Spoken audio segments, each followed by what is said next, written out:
சிந்து பைரவி சீரியல்ல நாளைய எபிசோட்ல என்ன நடக்க போகுது அப்படின்னு பார்த்தீங்கன்னா, அப்கமிங்ல மிகப்பெரிய சம்பவம் நடக்க போகுது. 2 சம்பவம் நடக்க போகுது. அதுல ஒரு சம்பவம் என்ன அப்படின்னு பார்த்தீங்கன்னா, இப்ப சிந்துவ தன்னோட மனைவியா மனசார சிவா ஏத்துக்கிறாப்ல.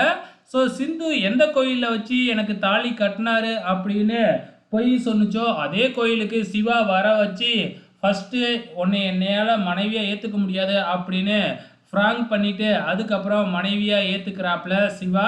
அதே டைம்ல சிந்து எழுதின அந்த டைரி இப்ப சிவாவோட தங்கச்சி கையில கிடைச்சி அதை அவங்க அம்மா கிட்ட போய் காமிச்சு அவங்க அம்மாவுக்கு இப்ப எல்லா விஷயமும் தெரிஞ்சு போச்சு.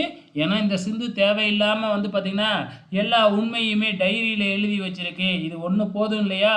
சிந்து கைப்பட எழுதுனதுனால அதை ஒன்றை கொண்டு போய் அன்னபூர்ணி கிட்ட காமிச்சாவே சிந்து ஃப்ராடுத்தனம் பண்ணி தான் சிவாவை கல்யாணம் பண்ணிக்கிட்டா அப்படிங்கிற உண்மை தெரிஞ்சிடும். அதே டைமில் இந்த பக்கம் பார்த்தீங்கன்னா பைரவி ஆறுமுகத்துக்கிட்ட சும்மைக்கும் டைவர்ஸ் கேட்டுக்கிட்டே இருக்கு இல்லையா? இப்போ பார்த்தீங்கன்னா ஆறுமுகம் மனசு வெறுத்து போய் பைரவி கிட்ட டைவர்ஸ் கொடுக்க போகிறாரு அப்படின்னு நினைக்கிறேன். இது ரெண்டுமே பார்த்தீங்கன்னா கல்யாண நாளில் தான் நடக்க போகுது.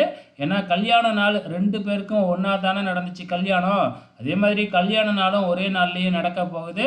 பயங்கரமான பிரச்சனை வரப்போகுதுன்னு நினைக்கிறேன். வெயிட் பண்ணி பார்க்கலாம்.